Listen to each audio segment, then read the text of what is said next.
Radio UACJ, presente en la Feria del Libro de la Frontera.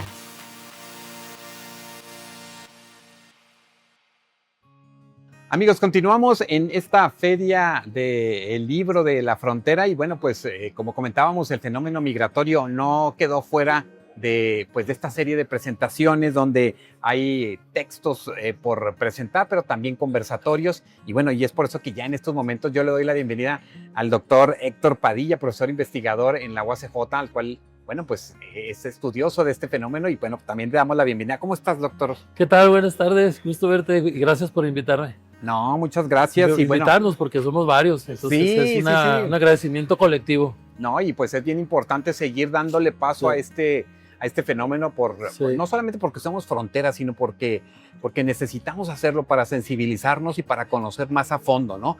Fíjense que el doctor Padilla precisamente genera algunas líneas de investigación como Ciudad y Frontera, procesos políticos culturales migratorios, pues el fenómeno migratorio y bueno, pues indudablemente es interesante. Hoy te tocó participar en la presentación del libro Desplazamiento Forzado Interno en México y también en un conversatorio, pero primero vamos con el texto.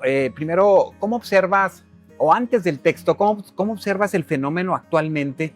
Porque parece que está un poco tranquilo, sabemos que se sigue construyendo más muros, sabemos hay algunas explosiones, no vemos los flujos de llegada de personas de otros lugares a la ciudad, a lo mejor hay muchas personas que se han establecido. ¿Cómo lo observas actualmente en este tiempo?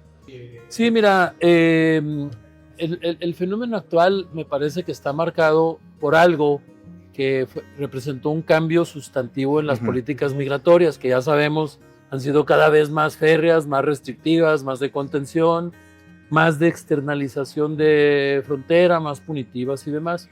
El cambio consiste básicamente en que durante más o menos entre el 19 y el 25, bueno, 24, cuando entró el 25, con el segundo gobierno de Donald Trump, hubo mal que bien ciertas políticas que mantenían abierta la esperanza de que la gente podía cruzar a Estados Unidos.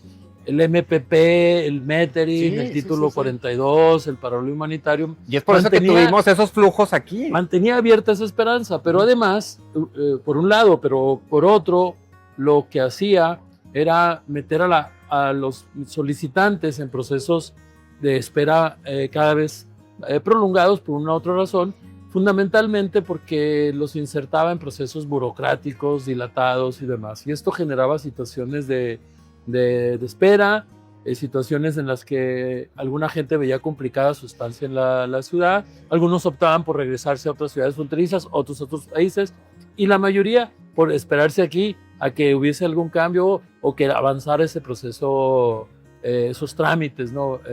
Prolongados. Bueno, a mí me parece que el cambio sustantivo es que esa esperanza que de alguna manera estaba implícita en esas políticas desaparece, porque prácticamente con Trump se cancela de facto esa posibilidad. Y hay un cierre factual de la frontera, y esto significa varias cosas. La primera, que quienes pensaban ir o ya tenían inclusive una cita, ya no pudieron avanzar. Entonces tienen que quedarse acá y muchos de ellos no pueden regresar a su país por diferentes razones, falta de dinero o regresan a contextos peligrosos.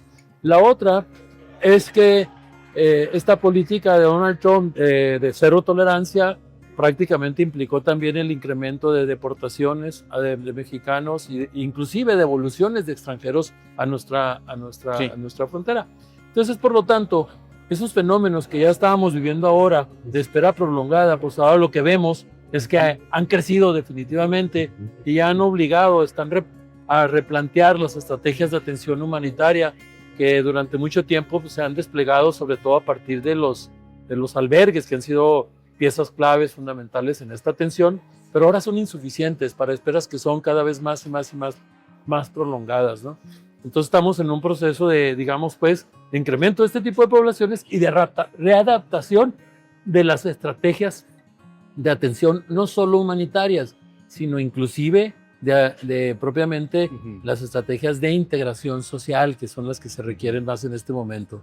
Desde esta perspectiva humanitaria de la atención de los migrantes, con esto que está sucediendo en el contexto geopolítico y aquí en la región. ¿Qué piensas que es esa parte que está más enclenque, que tiene que fortalecerse más para poder tener una mejor atención a ellos en ese sentido, o para poder contener estas realidades de estas personas, ¿verdad? Que están en ese planteamiento? Mira, definitivamente se tiene que encontrar una adecuación en términos de política migratoria por parte del gobierno mexicano. Esa gente, si no está aquí bajo un estatus, una situación migratoria legal, ¿no? Difícilmente va a poder atender o resolver otros problemas, ¿no? Difícilmente va a poder transitar de un albergue a un espacio de vivienda, un alojamiento más definido, individual, etcétera, etcétera, ¿no? Difícilmente va a tener posibilidad de acceder al empleo, difícilmente va a tener posibilidad de acceder a otros temas como la salud, como la educación, en el caso sobre todo de quienes tienen hijos. Claro. Entonces, eso es lo primero que se tiene que hacer. Lo segundo, por supuesto, es fortalecer pues, la infraestructura de inserción precisamente en los programas de empleo. Aquí tenemos una paradoja, tenemos bastantes oportunidades de empleo, hay maquiladora, hay otras opciones, comercio y demás, pero ¿qué pasa? Todos solicitan documentación y mucha de esta gente que no tiene precisamente un estatus regular, pues no puede acceder a esto por esa situación. Entonces, pero si tú lo resuelves, bueno, pues lo que sigue es buscar el interfase, ¿verdad?, entre las personas y las fuentes de empleo, por supuesto. Correcto. Yo creo que esos dos temas son cruciales para empezar. Doctor Padilla, ustedes presentaron el texto Desplazamiento Forzado Interno en México de Guadalupe, en la coordinación de Guadalupe Frine, Lucho Gonzalo, Francisco de Jesús Cepeda, y bueno, pues habla precisamente de este fenómeno de desplazamiento forzado, pues bueno, que históricamente se ha tenido indudablemente en el país. ¿Qué destacas de este texto que te llamó la atención y qué aporta precisamente a la discusión o al conocimiento de este fenómeno? Porque continúa en muchos lugares en el interior del país que verdaderamente es complejo la vida a partir de estas situaciones de crimen organizado que se encuentran ahí, y pues esta búsqueda de tener ese espacio seguro, esa tranquilidad para las familias, para que puedan crecer y desarrollarse, pues permanecen muchos de ellos. Sí, bueno, yo creo que aporta varias cuestiones, una de tipo, digamos, teórica y metodológica, ¿no? La primera, pues hay una parte donde se aborda la definición, la comprensión de lo que estamos entendiendo por desplazamiento forzado. Muchas veces luego se confunden diferentes formas de desplazamiento y lo más importante es cómo determinar cuándo este desplazamiento es forzado o no, quiénes entran o no en esta categoría, y finalmente pues una categoría que además transita o debe transitar, en algunos casos no está plenamente definida como una categoría jurídica, ¿verdad?, de las personas. Entonces esa es una cuestión importante sobre la cual se aborda una parte de este texto. La otra es que sí también aporta pues varios casos de estudio en diferentes contextos, con metodologías, con enfoques diferentes sobre este tema, que en los que obviamente lo que se hace es se documenta, se analiza, se reflexiona sobre este fenómeno, pero se aportan diferentes pistas sobre cómo seguir bordando sobre el tema desde una perspectiva metodológica. Y bueno, empíricamente, pues bueno, te presenta diferentes situaciones, diferentes análisis, donde algunos enfatizan sobre todo la parte que tiene que ver con los factores de expulsión, ¿verdad? Propiamente los que originan el desplazamiento. Otros tienen que ver más bien con el tema de los problemas que viven en el tránsito. Otros más se enfocan en la presencia de estos mexicanos desplazados internos en los lugares de destino o de acogida, como es el caso de Eusebio Juárez, ¿verdad?, que durante mucho tiempo han estado llegando y muchas veces incluso pasando de manera desapercibida, y en otras muy pocas veces haciendo claramente manifiesta su presencia en la ciudad, como la llegamos a vivir aquí en algún momento con los campamentos de mexicanos desplazados que se colocaron en los 3 puentes internacionales y que mostraron que no solo había migrantes internacionales en tránsito, etcétera, sino que también había una situación grave de violencia en el país que estaba provocando este tipo de desplazamientos. Y lo veíamos mucho quizás en algunas historias de grupos étnicos que son desplazados de sus áreas, sobre todo en el sur, en Chiapas, en Oaxaca. Pero en verdad, ¿crees que este tema del desplazamiento interno es algo de lo que poco hablamos y de lo que poco entendemos quizás en la magnitud del fenómeno como está? Yo creo que definitivamente sí hablamos menos de lo que deberíamos hablar.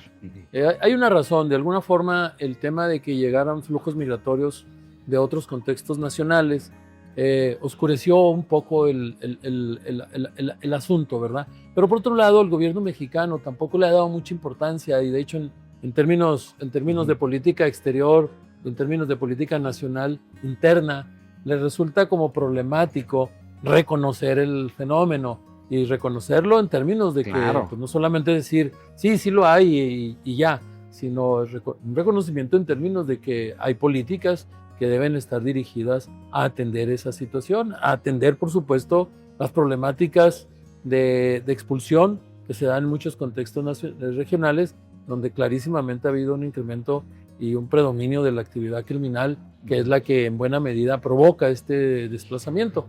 Pero que no es lo único, porque también hay otras formas de desplazamiento asociados a factores ambientales y demás. Es decir, temas que exigen una mayor intervención por parte del Estado mexicano en mejorar definitivamente las condiciones de vida de las personas en esos contextos de origen. Yo creo que eso es lo que explica la falta de visibilidad o el que no sea más visible de lo que realmente necesitamos hacer de este fenómeno.